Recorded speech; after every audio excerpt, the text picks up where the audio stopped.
여러분, 사랑에 대한 이야기를 하는데 좀 어떤 분들이 이런 제목 보면서 뭐 그렇게 거창한 얘기를, 뭐 성도의 인생, 네가 얼마를 살았길래 인생을 논하냐 저한테, 아니면 뭐 성도의 환난이면 네가 고생을 얼마나 해봤길래 환난을 논하냐, 뭐 그런 생각을 하실 수도 있을 거예요. 그런데 제 얘기를 하려고 하는 건 아니고요.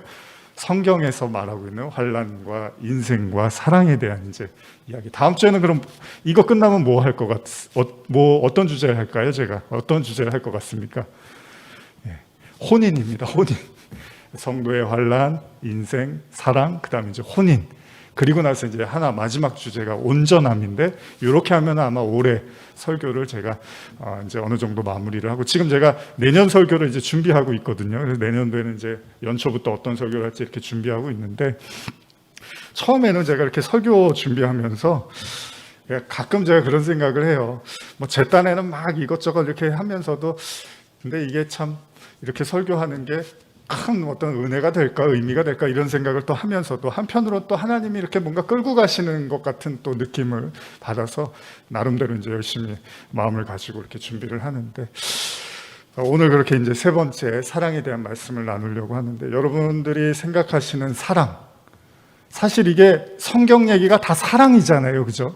사랑 얘기하려고 우리가 모인 건데, 교회가 사실은 너무 삭막하고 너무 딱딱하고 건조하고 이런 거는 사실은 좋은 건 아닌 것 같아요. 왜냐하면 우리가 계속해서 입이 마르도록 얘기하는 게 하나님이 사랑이라는 얘기를 이제 끝없이 하는데, 또 교회 왔는데 너무 이렇게 뭔가 건조하고 막 딱딱하고 뭐 어렵고 이러면은 또 그게 하나님의 또 성품은 아니니까요. 그러니까 어쨌든 간에 말씀에 그 끝을 달리면 결국은 사랑인데, 근데 문제가 뭐냐면 이 인간들이 알고 있는 사랑하고 성경에서 우리에게 말하는 사랑이 어떤 차이가 있는 건가. 여러분과 제가 알고 있는 그 사랑 있잖아요. 제가 어렸을 때, 그 어르신들은 잘 아실지 모르지만 제가 이제 초등학교 때 임병수라는 가수가 있었는데, 이렇게 양처럼 목소리가 막 떨리면서 노래를 하는 가수인데, 그 노래가 저는 이렇게 머리에 많이 남더라고요. 사랑이란 말은 너무너무 흔해. 이런 제목이 아마 그럴 거예요. 사랑이란 말은 너무 흔해. 뭐 이런 거였던 것 같아요. 그러니까 무슨 내용이냐면, 너무 사랑하는데, 내가 누군가를 사랑하는데 사랑이라는 말이 너무 흔하니까 그 말을 쓰고 싶지가 않은 거예요. 좀 다른 말이 없을까? 사랑한다고 말을 하고 싶은데 이 사랑이란 말이 너무 흔하니까 차라리 딴 말을 쓰는 게 더 낫겠다는 생각을 하는 뭐 그런 가사였어요. 그게 이렇게 오랫동안 제가 기억이 났는데, 그만큼 뭐 사랑한다는 말이 너무 많죠, 이 세상에는. 그죠? 드라마, 뭐 영화, 소설, 뭐 교육, 모든 분야에서 사랑이라는 말이 엄청나게 많이 쓰이고 있는데, 도대체 성경이 말하는 사랑은 뭐고, 성도들이 인생을 통해서, 시간을 통해서 배워야 하는 사랑이 뭘까, 그 얘기를 나누려고 합니다. 그래서 제가 그 본문을 삼손의 이야기로 한번 시작을 해보려고 하는데요. 삼손에 대한 이야기는 뭐 너무나 잘 아시죠? 이 머리가 길었던 삼손이 머리를 자르면 안 되는데, 그죠? 머리에서 힘이 나오는데, 데릴라라는 여인에게 마음이 혹해갖고 나중에는 그 말하지 말아야 되는데 자기의 약점을 말을 해버려서 머리를 이렇게 자르게 되면서 힘을 잃게 되고 아주 고생을 많이 하죠. 물론 나중에는 또 하나님께서 사용하시고 역사하셨지만, 어쨌든 이 삼손이 이 고생을 하게 된 이유가 사랑 때문입니다. 사랑. 그래서 그 사랑에 대한 이야기를 하는데, 그 삼손에 대해서 성경이 뭐라고 하냐면 나시린이라는 표현을 써요. 여러분들 나시린이라는 말 들어보셨죠? 이 나시린이 뭐냐면, 사사기 13장 7절 제가 읽어드리면, 그가 내게 이르기를 보라, 내가 임신하여 아들을 낳으리니 이제부터 포도주와 독주를 마시지 말며 어떤 부정한 것도 막 먹지 말라. 이 아이는 태에서부터 그가 죽는 날까지 하나님께 바쳐진 나시린이 됨이라 하더이다 하니라. 이 나신이라는 게 삼손의 어머니가 이제 기도하는 가운데서 부모님이 그 하나님으로부터 이런 메시지를 듣게 되는 거죠. 그래서 이 나시린이 뭐냐면, 쉽게 말하면 구별된 사람입니다. 왜 구별을 했을까요? 하나님이 쓰시려고, 그죠? 하나님이 쓰시려고 구별을 했고, 또 그들 스스로가 또 서원을 했어요, 하나님한테. 이 아들은 내가 주님을 위해서 쓰겠습니다라고 서원을 하니까 하나님이 이제 나실인이라고 이렇게 명명을 해주신 거죠. 그래서 거룩하게 된 사람, 분리된 사람 이런 뜻을 갖고 있는데 바로 그게 삼손이 대표적인 인물입니다, 성경에서. 그런데 이런 나신일에게 성경이 요구하는 건 제가 지금 읽어드린 것처럼 포도주나 독주를 마시지 말고 머리카락을 자르지 말고 또 시체나 무덤에 부정한 것들을 만지지 말라는 것이 이 나실인들에게 해야 될 일이었던 거예요. 자, 이 삼손이 그런 사람이었는데 이제 문제가 시작이 됩니다. 한번 성경 있으신 분들은 사사기 14장 1절에서 4절인데요. 한번 찾아보시고 뭐 앱이라든지 성경 있으시면요. 없으시면 제가 또 천천히 읽어드리겠습니다. 저희가 이번 당분간은 또 성경 찾고 하는 것을 좀 필요로 해서 따로 PPT를 준비해드리지 않고 있는데요. 그래서 여러분들 성경 있으신 분들은 한번 찾아보시고요. 없으신 분들은 제가 천천히 읽어드리겠습니다. 사사기 14장 1절에서 4절.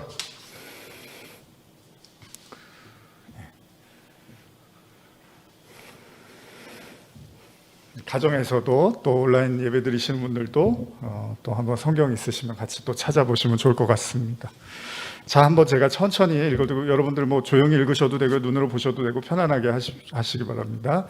삼손이 딥나에 내려가서 거기서 블레셋 사람들의 딸 중에서 한 여자를 보고 올라와서 자기 부모에게 말하여 이르되 내가 딥나에서 블레셋 사람의 딸 중에서 한 여자를 보았사오니 이제 그를 맞이하여 내 아내로 삼게 하소서 하며 그의 부모가 그에게 이르되 내 형제들의 딸 중에나 내 백성 중에 어찌 여자가 없어서 내가 할례 받지 아니한 블레셋 사람에게 가서 아내를 맞으려 하느냐 하니 삼손이 그의 아버지에게 이르되 내가 그 여자를 좋아하오니 나를 위하여 그 여자를 데려오소서 하니라. 그때 4절 한번 천천히 같이 읽어볼까요? 그때 블레셋 사람이 이스라엘을 다스린 까닭에 삼손이 틈을 타서 블레셋 사람을 치려 함이었으나 그의 부모는 이 일이 여호와께로부터 나온 것인 줄은 알지 못하였더라. 이 재밌는 얘기를 시작을 하는데 지금 읽으신 것처럼요, 쉽게 말하면 이런 겁니다. 삼손이 한 여인을 좋아하는데 문제는 뭐냐면 이스라엘 백성의 여인이 아니라 블레셋 땅의 여인이었던 거예요. 그러니까 부모님이 네가 나실인이고 하나님이 구별한 사람인데 왜 이방 여자하고 결혼을 하려고 하느냐.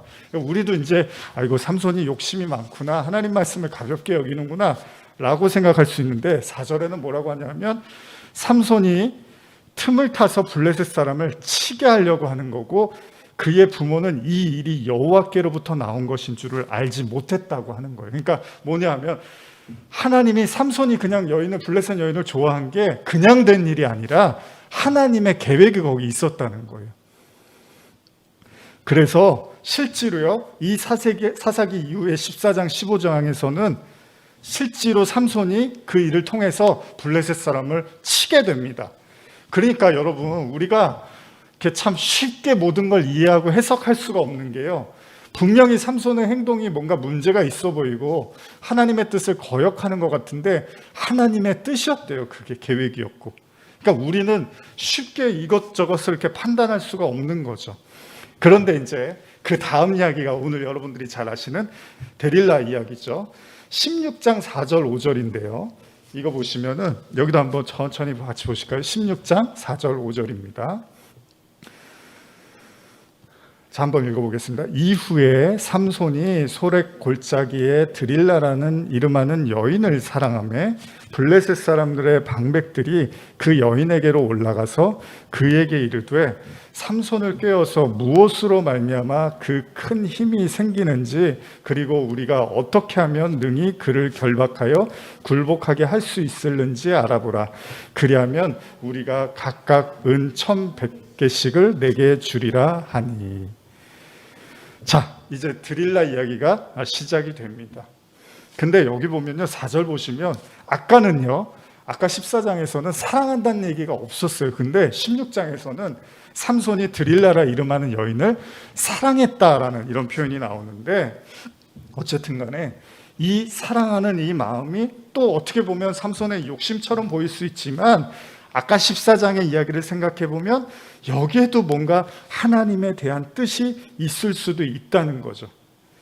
근데 문제는 뭐냐면요, 여러분, 삼손은 정말로 사랑했다고 하는 거 보니까 좋아했던 것 같아요. 근데 문제는 드릴라는 어떻게 해요? 이 삼손의 사랑을 이용해서 은 1000개를 받으려고 1100개씩을 내게 주리라, 그 은을 받으려고 했다는 거죠. 그러니까 삼손은 진짜 진심이었는데 여인은 은으로 그거를 받아버리려고 했던 거예요. 제가 한 번 더 사사기 16장 5절을 현대어 성경으로 읽어드릴게요. 블레셋 왕들이 그 여인에게 찾아와 말하였다. 삼손에게 어디에서 그렇게 무시무시한 힘이 솟아나는지, 또 어떻게 해야 그를 붙잡아 힘이 빠지게 할 수 있는지 물어봐다오. 내가 그것을 알려준다면 내게 은화 1100개를 주겠다. 그죠? 이런 이야기를 이제 시작을 하고 있는데, 근데 여러분, 아까도 제가 말씀드렸지만 그러면 삼손이 드릴라를 사랑한 게 뭔가 문제가 있어 보이잖아요. 왜요? 하나님의 사람이 그렇게 하나님의 말씀대로 안 하고 이방 여인, 이방 땅의 사람을 좋아하면 안 되잖아요. 그런데 여러분, 성경에는 꼭 그렇지만은 않다는 거죠. 이미 예전에도 제가 말씀을 드렸지만 성경에 보면 호세아서를 보면요, 기가 막힌 이야기가 나옵니다. 뭐죠? 여러분 아시겠지만 하나님이 호세아 선지자에게 음란한 여자하고 결혼을 하라고 하세요. 이게 기가 막힌 거예요. 여러분과 제가 기도를 하는데 만약에 하나님이 저한테 음란한 여자, 또 혹시 여러분들에게 음란한 남자를 만나서 결혼을 해서 아이를 낳아라, 그러면은 하나님, 제가 잘 들은 게 맞나요? 이렇게 헷갈릴 거 아니에요? 근데 하나님이 호세아 선지자에게 그렇게 말씀을 하십니다. 호세아 1장 1절 2절인데요. 이건 제가 읽어드릴게요. 우시아와 요담과 아하스와 히스기야가 이어 유다 왕이 된 시대, 곧 요아스의 아들 여로보암이 이스라엘의 왕이 된 시대에 부엘리의 아들 호세아에게 임한 여호와의 말씀이라. 여호와께서 처음 호세아에게 말씀하실 때 여호와께서 호세아에게 이르시되 너는 가서 음란한 여자를 맞이하여 음란한 자식들을 낳으라. 이 나라가 여호와를 떠나 크게 음란함이니라 하시니. 이게 받아들이기가 어렵잖아요. 이게 충격적인 이야기죠. 사실 호세아 입장에서는 어떻게 음란한 여자를 맞아서 또 음란한 아들, 무슨 저주를 하시려고 하나, 이런 생각까지 듭니다.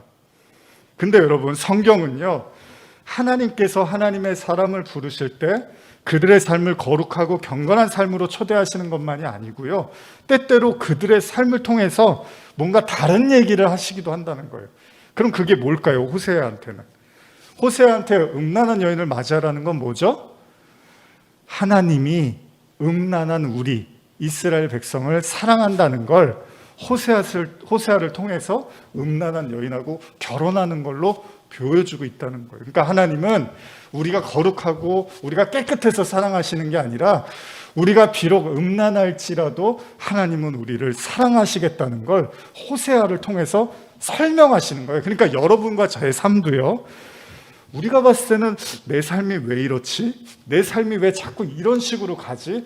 내 주변에는 왜 자꾸 이런 일만 일어나지라고 생각하실 수도 있는데, 가만히 뒤집어 보면 하나님이 여러분들의 삶을 통해서 하나님의 마음을 이렇게 표현하는 걸 수도 있다는 거예요.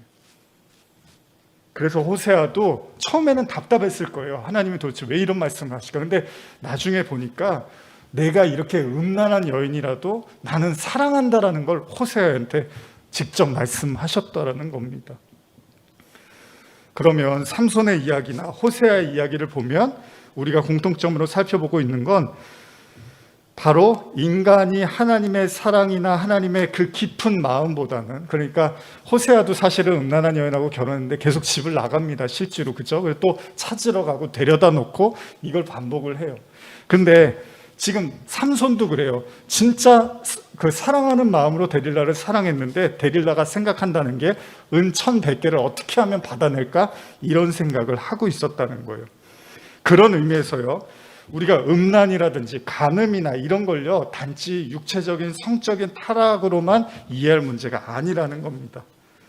이미 제가 여러분과 산상수훈이라든지 로마서를 통해서 말씀을 나눴지만은 하나님이요, 인간의 음란과 간음에 대한 하나님이 말씀하시는 또 다른 상징적 의미가 있다는 겁니다. 예를 들면 이런 겁니다. 야고보서 4장 4절에서 5절인데요. 이것도 제가 천천히 읽어드릴게요. 자, 야고보서에서 간음과 음란을 뭐라고 하느냐? 간음한 여인들아, 세상과 벗된 것이 하나님과 원수됨을 알지 못하느냐? 그런즉 누구든지 세상과 벗이 되고자 하는 자는 스스로 하나님과 원수가 되는 것이니라. 너희는 하나님이 우리 속에 거하게 하신 성령이 시기하기까지 사모한다 하신 말씀을 헛된 줄로 생각하느냐? 현대로 한번 더 읽어드릴게요. 이 세상의 쾌락이라는 하나님의 원수와 가까워지려는 것은 여러분 자신이 하나님의 원수가 된다는 것을 모르십니까? 한 번 더 말합니다만, 만일 여러분들의 목적이 구원받지 못할 세상의 악한 쾌락을 즐기는 데 있다면 여러분은 하나님의 친구가 될 수 없습니다. 하나님께서 우리 속에 살게 한 영을 질투할 정도로 사랑하고 지켜준다고 하신 성경의 말씀을 제대로나 알고나 있습니까? 그러니까 성경이 말하는 음란, 간음이라는 게 단순하게 육체적인 타락만을 의미하는 게 아니라 마음이 딴 데가 있는 거예요. 신앙생활을 해도 마음이 딴 데가 있는 거예요. 그래서 예수님이 왜 유대인들한테 그렇게 혼을 냈냐 하면, 니들이 신앙생활은 정말 열심히 하는 것 같은데 마음은 딴 데가 있구나. 심지어는 니들 마음속에는 하나님은 안중에도 없구나. 이제 이렇게 말해서 화가 났던 거잖아요, 그 사람들이. 우리가요, 이렇게 신앙생활을 하고 믿음 생활을 오래 하지만 때로는요, 하나님의 그 사랑에 대한 관심보다는 요거를 드릴라처럼요, 요 하나님이 나한테 어떻게 은 1,100개를 어떻게 주실까에 대한 생각을 계속 하게 된다는 거예요, 사람이라는 게. 그러다 보니까요, 그 하나님의 진짜 사랑, 그래서 제가 지금 인생, 환난, 사랑 이런 얘기하면서 여러분들도 조금 더 물론 이제 진지하시지만 더 한번 깊이 생각해 봐야 될 것은, 정말로 우리가 하나님의 사랑이라든지 하나님의 어떤 함께하심 이런 거에 대해서 얼마나 우리가 관심이 있는지를 생각해 볼 필요가 있다는 겁니다. 어쨌든 간에 데릴라는 은 1,000개가 중요했던 거예요. 그래서 여러분, 인간이 마음이 그렇습니다. 여기 요한복음 2장에도 보면 여러분들이 잘 아시는 성전 정화 사건 있잖아요. 예수님이 예루살렘 성전에 가셨는데 뭘 하죠? 6월절이 다 돼서 이제 성전에 가셨는데 사람들이 뭐예요? 거기서 장사를 하고 있어요. 그죠? 비둘기, 소, 양 이런 거 팔면서 환전, 돈 바꿔주고 이러고 있으니까 예수님이 가갖고 어떻게 하죠? 노끈으로 채찍을 만들고 다 내쫓아버리죠. 그러면서 예수님이 하도 화가 나서 뭐라 그럽니까? 요한복음 2장 16절인데, 비둘기 파는 사람들에게 이르되 이것을 여기서 가져가라. 내 아버지의 집으로 장사하는 집을 만들지 말라. 이렇게 하세요. 그러니까 이게 지금 여러분, 그 유대인들이 정말 하나님을 사랑하고 하나님의 말씀에 목숨을 걸었던 사람들인데, 근데 실상 예수님의 눈에는 장사하고 있는 걸로 보이는 거예요. 그러니까 단지 진짜 거기서 장사만 해서 화가 나신 게 아니라 인간의 마음이라는 게 그렇다는 거예요. 하나님의 진심을 잘 이해를 못하고 그 진심보다는 그걸로 내가 어떻게 좀 이익을 얻을까, 이런 생각을 계속해서 인간은 하게 된다는 겁니다. 그래서 예수님이 왜 하나님의 집까지 더럽히냐 이러면서 화가 나신 거예요. 왜요? 하나님의 집은 뭐 하는 집이에요? 기도하는 집이래요. 기도는 뭐죠? 하나님의 말씀이 흘러가고 하나님의 말씀으로 기도하고 하나님의 말씀으로 응답받고 하나님과의 밀착하는 관계가 있는 데가 기도하는 집인데, 여기에는 관심이 없고 장사하는 집으로 교회를 만들어버린 거죠. 그러니 예수님이 화가 난 거예요. 마트가 된 거예요. 교회가 마트가 돼버린 거예요. 근데 이런 생각을 해보니까 드릴라도 그렇지만은 여러분들이 잘 알고 있는, 우리가 너무나 잘 아는 또 한 인물이 누구죠? 바로 가룟 유다죠. 유다는 또 어떻게 해요? 마태복음 26장 14절 이하인데요. 제가 읽어드릴게요. 그때 12 중에 하나인 가룟 유다가 제사장들에게 말하되 내가 예수를 너희에게 넘겨주리니 얼마나 주려느냐, 이렇게 말을 한다고요. 그들이 은 30을 달아주거늘 그가 그때부터 예수를 넘겨줄 기회를 찾더라. 그게 참 이게 재밌는 게 여러분, 제가 뭐 예전에도 요한복음 강해도 했지만 예수님을 3년이나 열심히 따라다녔어요. 그죠? 예수님의 가르침도 보고 예수님의 성품도 보고 예수님의 모든 걸 다 본 유다의 결론은 뭐냐면 예수님을 팔아버려야겠다. 그리고 나서 은 30냥을 받아야겠다라는 게 유다의 결론이었다는 겁니다. 어쩌면 인간은요, 하나님의 사랑보다는 세상의 어떤 그 이익이라든지 물질이라든지 그 어떤 것을 원하는지도 모르겠어요. 그래서 야고보서 보면요, 한번 요건 찾아볼까요? 야고보서 4장 1절에서 3절인데요. 우리 예전에도 한번 읽었는데 야고보서 4장 1절에서 3절입니다.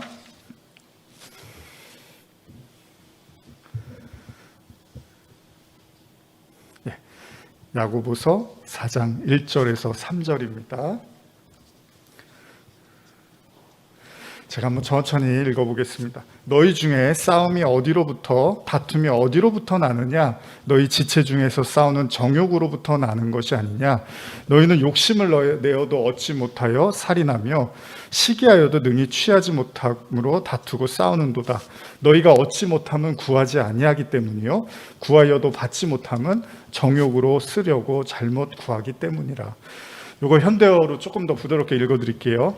여러분은 무엇 때문에 그렇게 싸움을 벌이고 분쟁을 일으킵니까? 그것은 여러분 속에 숨어있는 악한 욕망 때문이 아닙니까? 여러분은 사람을 죽여서라도 자신이 갖고 싶은 것을 빼앗아 가지려고 합니다. 다른 사람에 대한 시기심에 못 이겨 싸움을 벌입니다. 여러분이 갖고 싶은 것을 얻지 못하는 까닭이 무엇이겠습니까?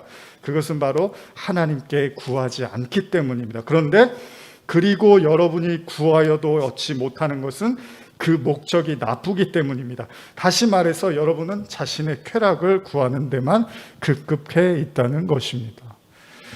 그러니까 이런 부분에서도 우리가 기도를 한다는 것은, 물론 저도 그렇고 여러분도 그렇고 우리 아프고 힘들고 가난하고 여러 가지 도움이 필요할 때 기도를 하는 게 맞죠. 그러나 진짜 기도가 깊어진다는 것은 이제 그런 것들을 하나님이 주시고 은혜를 누리는 것도 감사하지만 사실 하나님이 정말 원하는 건 이제 하나님의 사랑이 뭔지를 좀 깨닫기를 원하시는 거잖아요. 그렇죠? 전도서 5장 10절 보시면요, 이거 제가 읽어드릴게요.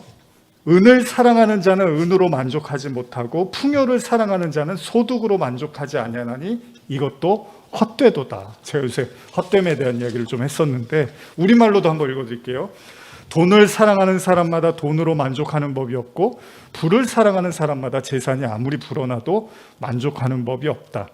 이것 또한 허무한 것이다. 어떠십니까? 그러신 것 같으세요?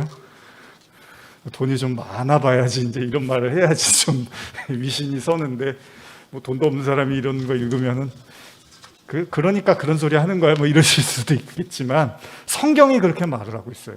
현대어도 한번 제가 읽어드리면, 돈을 사랑하는 사람은 영영 돈으로 만족하지 못할 것이다.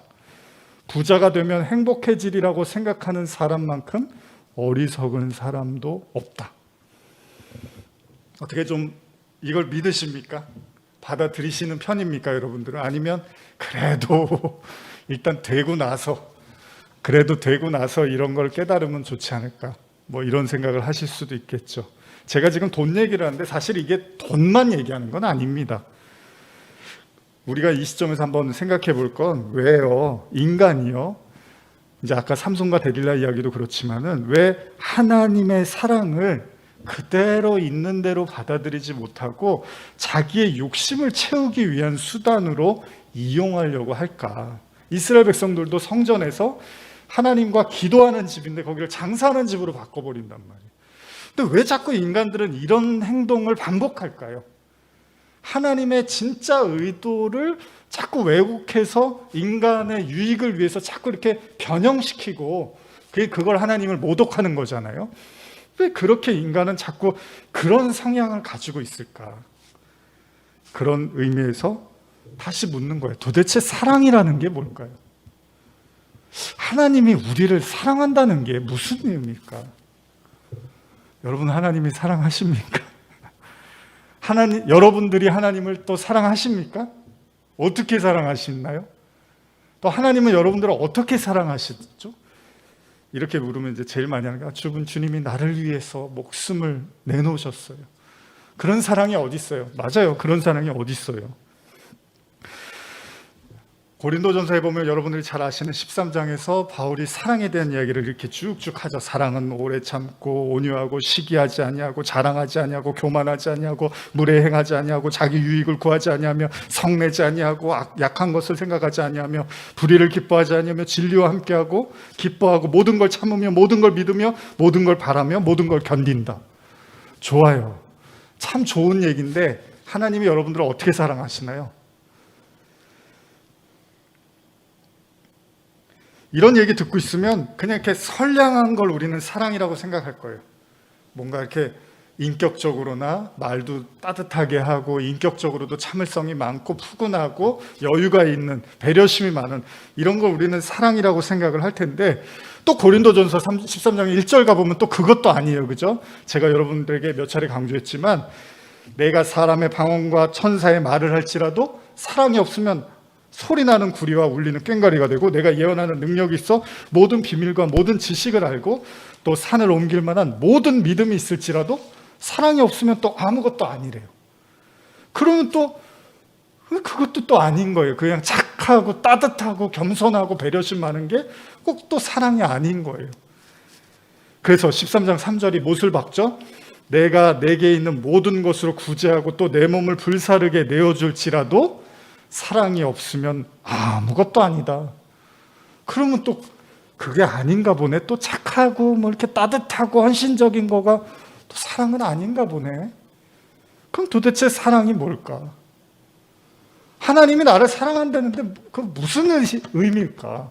그 무슨 말이지? 나도 또 하나님을 사랑하는데 또 나는 또 어떻게 하나님을 사랑하는 거지? 지금 여러분들의 마음속에 제일 사랑하는 사람이 누구시죠? 떠오르셨죠? 어떻게 사랑하세요? 그 사람은 목숨도 내어줄 수 있고 죽을 수도 있고, 그렇죠? 정말 그 사람이 아프면 내가 대신 아파줄 수도 있고, 그렇죠? 근데 또 그게 사랑이 아니래요. 또 그것만 가지고는. 그럼 도대체 하나님이 사랑한다는 게 뭘까?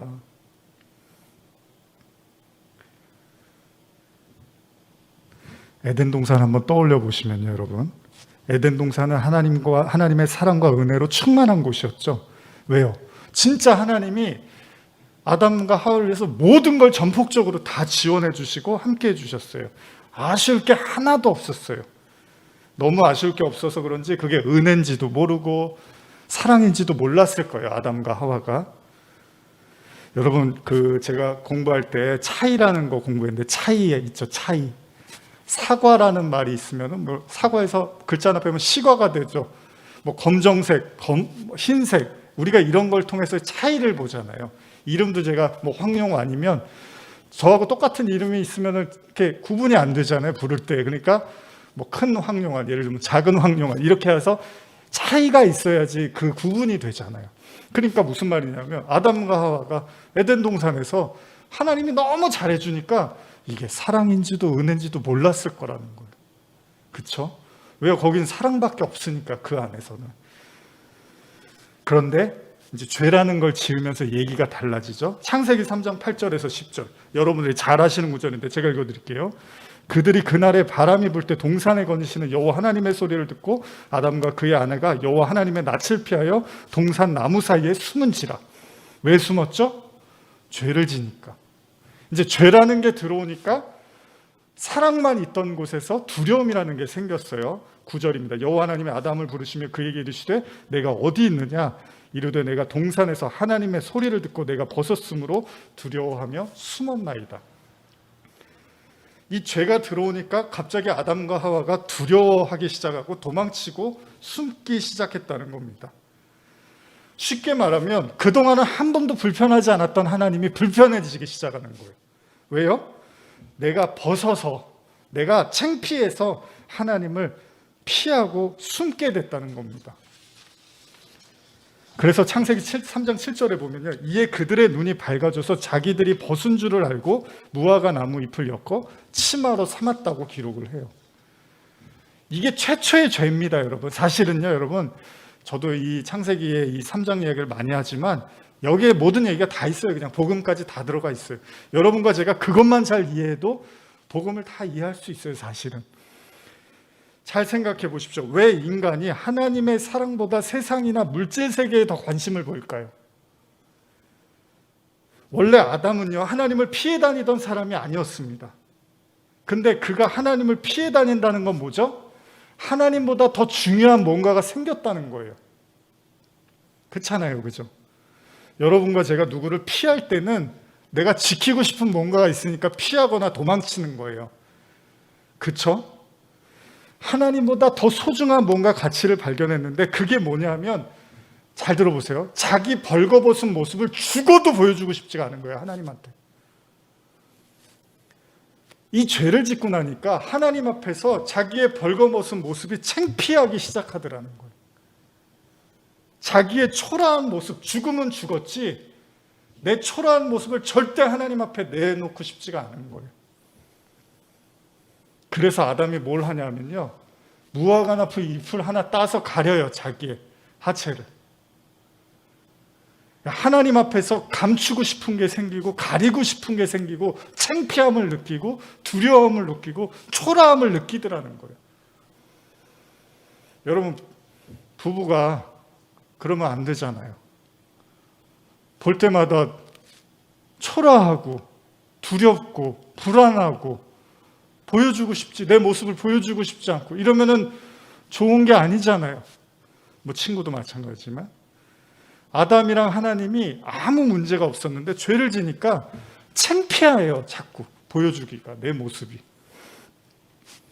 무화과 나무 잎새 하나로 그 모든 걸 해결을 하려고 듭니다. 그나마 하나님이 보기에 좀 낫겠지라고 생각을 하는 거죠. 그래서 하나님이 만드신 동산에서 하나를 자기가 집어서 한다는 짓이 하체를 가려버리는 거예요. 물론 원죄라는 게 하나님처럼 되고 싶은 욕망에서 시작된 거기도 하지만 사실 그게 불가능하잖아요. 어떻게 인간이 하나님이 돼요? 그러니까 불가능하니까 그 하나님 앞에서 뭔가 자기 모습을 치장하고 단장하고 싶어서 한 행동이 무화과 나무 잎새로 가리는 거죠. 여러분, 죄는 어쩌면 어차피 우리가 하나님처럼 못 된다면, 진짜 인간의 평생을 따라다니는 죄가 있다면 하나님처럼 자꾸 치장하고 자기를 변장시켜서 하나님 앞에서 떳떳하게 설 수 있는 그 무언가를 인간은 계속 갈망할지도 모른다는 겁니다.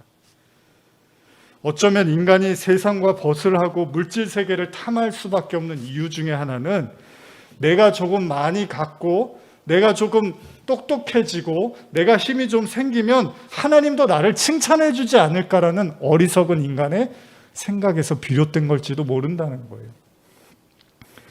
엄밀히 말하면요, 인간이 하나님을 피하기 위해서 도망친다기보다는 하나님 앞에서 꿀리는 모습을 보여주고 싶지가 않은 거예요. 그게 인간의 마음속에 자리 잡고 있는 죄일지도 모릅니다. 그래서 여러분, 예수님한테 신약의 마태복음 19장 보시면 한 청년이 등장을 하죠. 뭐라 그래요? 부자 청년이 와서 그래요. 나는요 10계명 다 지켰어요. 자, 내가 뭘 더 해야지 구원받을 수 있습니까? 그랬더니 예수님 뭐라 그래요? 네가 이 모든 걸 지켰사온데 아직도 무엇이 부족하나이까? 이렇게 물으니까 예수님이 네가 온전하고자 할진대 가서 내 소유를 팔아 가난한 자들에게 주라. 그리하면 하늘에서 보화가 내게 있으리라. 문제는 뭐예요?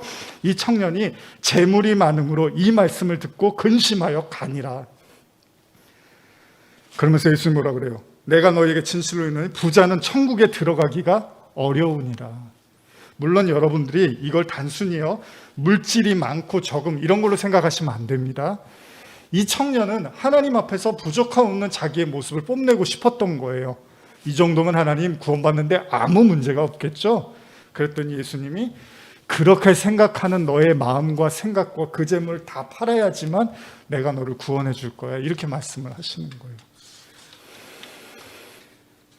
여러분, 인간은요 끝없이 무화과 나무 잎을 통해서 자기의 수치심을 가리려고 합니다. 좋아요. 저도 오늘 제가 주일 예배인데 막 머리도 막 물론 뭐 곱슬여서 원래도 헝클어져 있지만 더 헝클어진 머리에다가 예전에 제가 예배드리라 녹화하는데 안경이 이렇게 내려왔더라고요. 저는 몰랐는데 편집하다 보니까 안경이 여기까지 내려왔는데도 저는 찬양하느라고 못 봤는데 하여간 그런저런 모습 막 헝클어진 모습과 이런 걸로 제가 여기 서면 여러분들이 아유 좀 조금 그래도 좀 깨끗이 하고 나오지 이런 생각 하실 거잖아요. 그래요. 인간과 인간 사이에서는 어느 정도의 예의가 필요하겠죠. 근데 성경이 말하고 싶은 건 하나님과 여러분과의 관계입니다. 근데 하나님이 우리를 사랑하신다고 할 때 하나님이 우리를 어떻게 사랑하느냐라고 할 때 여러분과 제가 반드시 기억해야 될 건 하나님은 여러분들이 뭘 이렇게 하나씩 가리는 걸 원하는 게 아니라 여러분들이 가리고 있던 걸 하나씩 하나님 앞에 벗어 던질 수 있어야 된다는 거죠. 자기의 예복을 잘 꾸려서 하나님 앞에 나오는 게 하나님이 기뻐하시는 게 아니라 여러분 제가 중학교 중등부 때 제일 은혜 받았던 전도사님의 말씀 있는 모습 그대로. 그러니까 신앙이 짐이 되는 이유가 여기에 있어요. 신앙이 왜 자꾸 짐이 되냐면 하나씩 더 가려서 하나님 앞에 나오는 걸 신앙이라고 가리키는 사람들이 많아요. 근데 하나님은 있는 모습 그대로 나오라는 거예요.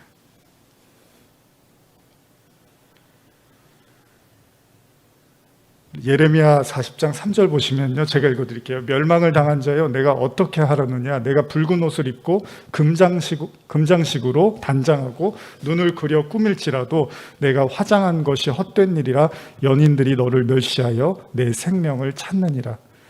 한 번 더 현대어로 읽어드릴게요. 그런데 예루살렘아 내가 무엇을 하고 있느냐. 너는 이미 죽게 된 목숨인데 아직도 내가 붉은 옷을 화려하게 차려입고 온갖 보석으로 치장하고 눈까지 애교 있게 그리고 꾸미느냐. 그런 것이 더 이상 내게 조금도 도움이 되지 않을 것이다. 내 정부들은 이제 내 음란한 모습에도 실증이 나 있다. 그들은 이제 필요 없는 너를 죽여 없애려고 한다. 코로나로 2년 가까운 시간을 보냈고 우리는 우리의 민낯을 보았습니다. 여러분들이 가정에서 제가 예배를 어떻게 드리시는지는 잘 몰라요.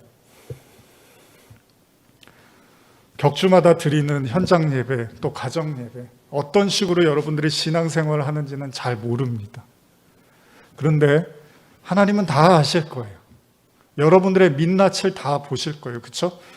우리가 결혼했는데 뭐 결혼하고도 계속 화장하고 있고 밤에도 화장하고 있고 이러면 안 되잖아요. 잘 때는 지우고 서로의 민낯을 보여줘야 되는 거잖아요. 하나님은 다 보셨을 거예요. 여러분들의 모든 매 순간 매 시간 다 보셨겠죠. 근데 제가 오늘 이 사랑을 이야기하면서 여러분들에게 꼭 말씀드리고 싶은 건 하나님이 원하시는 건 지금 있는 모습 그대로를 사랑하신다는 거죠. 제가 지난 수요일 날 미리 이제 수요 예배를 녹화를 좀 한 1주나 2주 전에 이렇게 녹화를 하는데 수요 예배 녹화하면서 설교하면서 그런 생각이 들더라고요. 이스라엘 백성들이 광야에서 40년을 돕니다. 물론 하나님 앞에 불순종하고 원망한 죄의 대가입니다. 근데 왜 40년이나 하나님이 그들에게 시간을 그렇게 어떻게 보면 허비하는 시간이잖아요. 근데 40년 동안 하는 행동이 뭐죠? 원망, 불평, 감사, 원망, 불평, 감사, 원망, 불평, 감사. 요게 40년 동안 이 패턴을 벗어나지를 못해요. 그러면 가나안 들어갈 때 바뀌었느냐? 안 바뀌었어요. 신명기서에서는 안 바뀌었다고 얘기를 해요. 근데 또 가나안에 들어가요. 그러면은 광야 40년을 우리는 어떻게 이해해야 될까요? 왜 똑같은 모습을 계속 하나님이 40년 동안 그대로 방치하고 보고 계셨을까요?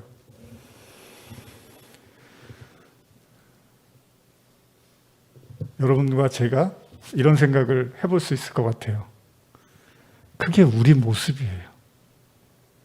우리가 시간이 지난다고 더 성숙해지거나 우리가 시간이 지난다고 믿음이 대단해지거나 우리가 시간이 지난다고 담대하고 강인해지지 않을 수도 있어요. 근데 하나님이 40년 동안 이스라엘 백성들을 지켜보시고 나중에 누구를 혼내죠? 화를 낸 모세를 혼내요. 거기다 대고 왜 화를 내? 이스라엘 백성들이 하도 원망을 하니까 모세가 화가 나서 이제 화를 내면서 그 반석을 치잖아요. 그랬더니 하나님이 네가 뭔데 화를 내? 네가 왜 내 거룩함을 나타내지 않아? 이러잖아요. 그 얘기가 뭐예요? 나는 화 안 나. 여러분, 우리가 아기들 돌보는데 아기가 뭐 대소변 못 가리면 화냅니까? 막 때립니까? 하나님 앞에서 우리가 어떤 존재죠? 그냥 아기입니다. 아기. 뭐 아기도 아니겠죠, 사실. 근데 하나님이 뭐 우리를 보고 화가 나시면 얼마나 나시겠습니까? 어쩌면 더 깊은 하나님의 사랑은,